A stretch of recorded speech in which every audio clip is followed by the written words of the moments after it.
नमस्कार दोस्तों, बहुत बहुत स्वागत करता हूं आपका आपके अपने YouTube चैनल में। और दोस्तों आज हम बात करेंगे ट्राइडेंट की। और इसमें सबसे इम्पोर्टेंट चीज़ कि ट्राइडेंट का स्टॉक कुछ दिनों से बिल्कुल शांत है, ऐसा क्यों। और दूसरा दोस्तों, जिन्हें नहीं मिला है अभी तक डिविडेंड, उनके अकाउंट में डिविडेंड क्यों नहीं आया है, और ये डिविडेंड के बारे में अब वो किससे इसकी जानकारी ले सकते हैं। तो वीडियो में दोस्तों बने रहिए। और अगर आपने अभी तक चैनल को सब्सक्राइब नहीं किया है तो कर लीजिए। वीडियो पसंद आए तो लाइक बटन भी दबाइएगा दोस्तों, और कमेंट बॉक्स में आप अपनी राय जरूर दीजिएगा दोस्तों।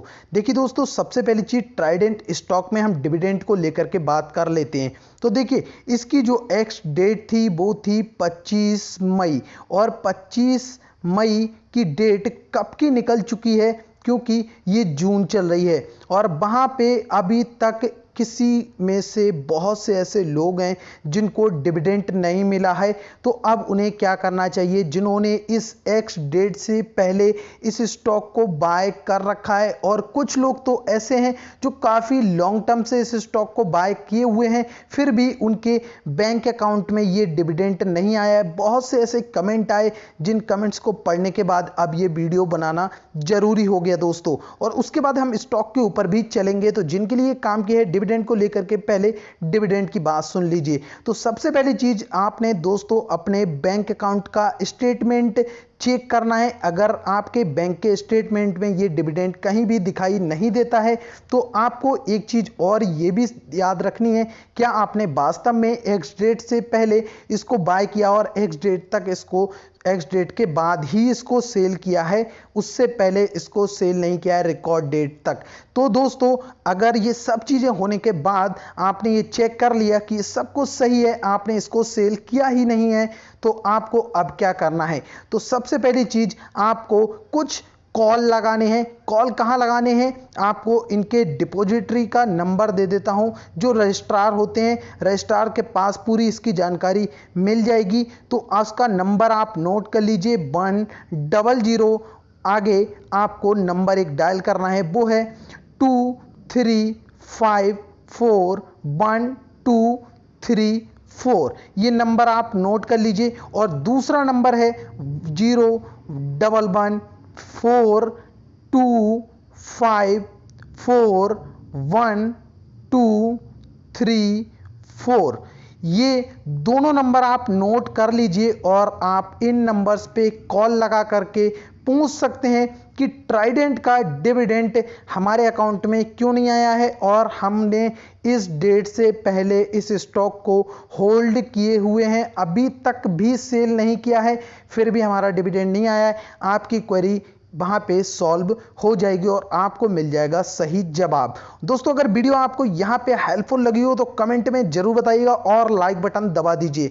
अब दोस्तों हम बात करते हैं ट्राइडेंट की। तो ट्राइडेंट में सबसे इंपॉर्टेंट चीज अगर आप देखें तो इस स्टॉक के अगर आप 5000 शेयर भी होल्ड करते हैं तो आप इन शेयर्स को बेचिएगा मत कभी भी। और दोस्तों दूसरी चीज, ये स्टॉक अभी आपको अगर देखें तो एक महीने में इस स्टॉक में आपको कोई भी मूवमेंट देखने को नहीं मिला है खासा, क्योंकि स्टॉक लगातार गिरावट हुई, उसके बाद वापस रिकवरी हुई, और अब स्टॉक आपको एकदम फ्लैट दिखाई दे रहा है अपने उन्हीं लेवल्स पे। तो दोस्तों यहाँ पे आपको एक चीज़ समझनी चाहिए कि ये स्टॉक आपके लिए लॉन्ग टर्म में प्रॉफिट देने वाला है। ये शॉर्ट टर्म स्टॉक नहीं है कि आप इसको आज बाय करें और आप कल इसमें बड़ा मुनाफा निकाल के बैठ जाएं। यहाँ पे आपको अगर देखें पिछले 6 महीने में, तब आपको यहां पे दिखेगी कि किस तरह से स्टॉक ने दिया है आपको 71% का रिटर्न निकाल के।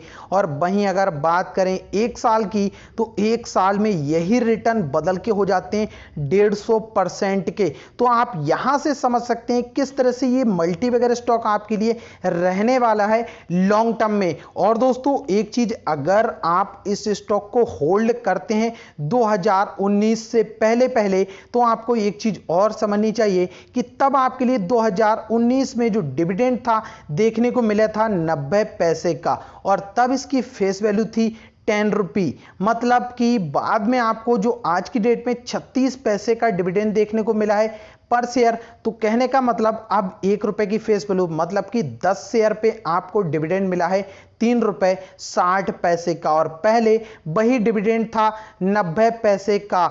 मतलब क्योंकि उस समय एक शेयर ₹10 की फेस वैल्यू पे था, तो आज अगर 10 शेयर मिलेंगे एक शेयर के बदले, उस जमाने की बात कर रहे हैं हम 2019 के बाद, तो आप समझ सकते हैं कि 90 पैसे से डिविडेंड बढ़ के ₹3.60 हो चुका है। तो आप समझ सकते हैं कि धीरे धीरे आपके पैसे पे जो डिविडेंड है वो भी आपको बढ़ता हुआ नजर आ रहा है, क्योंकि अगर आप देखें तो डिविडेंड यील्ड आप देख सकते हैं 2.18% देखने को मिल रही है।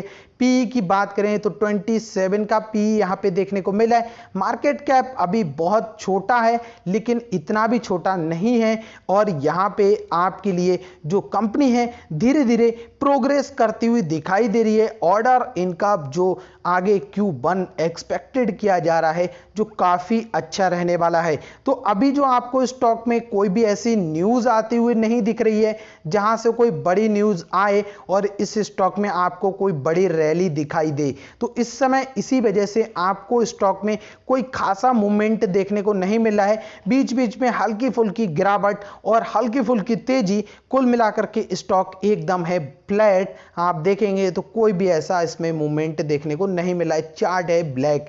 तो यही चीज आपको समझनी चाहिए दोस्तों कि यहां पे आपको इस स्टॉक को टाइम देना चाहिए। और एक चीज के लिए हमने आपको पहले ही बोल दिया था, जब ये स्टॉक आपको यहां दिख रहा था और इससे भी पहले आपको जब ये स्टॉक यहां दिख रहा था, तब हमने आपको एक चीज बोली थी कि आप यहां से अपना प्रॉफिट बुक कर सकते हैं, क्योंकि आगे चल के स्टॉक आपको कुछ करेक्शन के बाद एक अच्छे प्राइस पे मिल जाएगा। तो यही चीज अब सेम चार्ट इसी टाइप का बनते हुए आपको यहां पे नजर आ रहा है, जो कि आप देख सकते हैं कि आपको वापस से ऐसे ही मूव देखने को मिलेंगे इस स्टॉक में जिस तरह से आपको यहां पर देखने को मिल रहे हैं। ओवरऑल अगर इस स्टॉक की बात करें तो आपके लिए बहुत ही शानदार रिटर्न निकाल के दिए हैं, जो कि आप देखेंगे 3210% के रिटर्न। और वहीं स्टॉक स्प्लिट होने के बाद आप इस प्राइस को और भी अच्छे से कैलकुलेट कर सकते हैं कि किस तरह के रिटर्न आपको, और साथ ही साथ आपको यहां पे मिला है डिविडेंड। तो आपको एक चीज तो समझ में आ ही रही होगी कि ओवरऑल आपको यहां पर है प्रॉफिट। तो ये स्टॉक आपके लिए लॉन्ग टर्म के लिए स्टॉक रहने वाला है। अगर आप इसके 5000 शेयर होल्ड करते हैं तो बस आपको करना क्या है, इन स्टॉक को होल्ड रखना है और बेचना नहीं है। आपको 5000 शेयर का डिविडेंड पर ईयर मिलता ही रहेगा, और आने वाले दिनों में हो सकता है 2-3 साल के बाद आपको यही डिविडेंड साल में 2 बार देखने को मिल जाए। तो दोस्तों आपको फिर वहां पे और भी बड़ा मुनाफा देखने को मिलेगा। चार्ट पैटर्न से आप समझ सकते हैं कि बीच में थोड़ा बहुत तो डाउन ट्रेंड देखने को मिल ही जाता है, और मार्केट अगर गिरावट में आएगी तो इस स्टॉक में भी आपको हल्की फुल्की गिरावट देखने को मिल जाएगी। लेकिन दोस्तों आपको डरना नहीं है। अगर आप किसी भी स्टॉक को लेते हैं लॉन्ग टर्म के हिसाब से तो आपको लॉन्ग टर्म ही देखना चाहिए। तो लॉन्ग टर्म में आपको कंपनी से करनी चाहिए दोस्ती, जहां पे आपका बन जाता है रिश्ता, और दोस्तों से तो रिश्ता अच्छा ही रहता है। तो इसी तरह से आप इस रिश्ते को बरकरार रखिए। कंपनी का बिजनेस बहुत ही शानदार है, फंडामेंटली कंपनी बहुत ही अच्छी है और स्ट्रांग है, अपना कर्ज भी कम कर रही है। तो यही सबसे अच्छी चीज है। तो दोस्तों अगर आपको वीडियो पसंद आई है तो लाइक बटन जरूर दबाइएगा और चैनल को सब्सक्राइब करना नहीं भूलिएगा।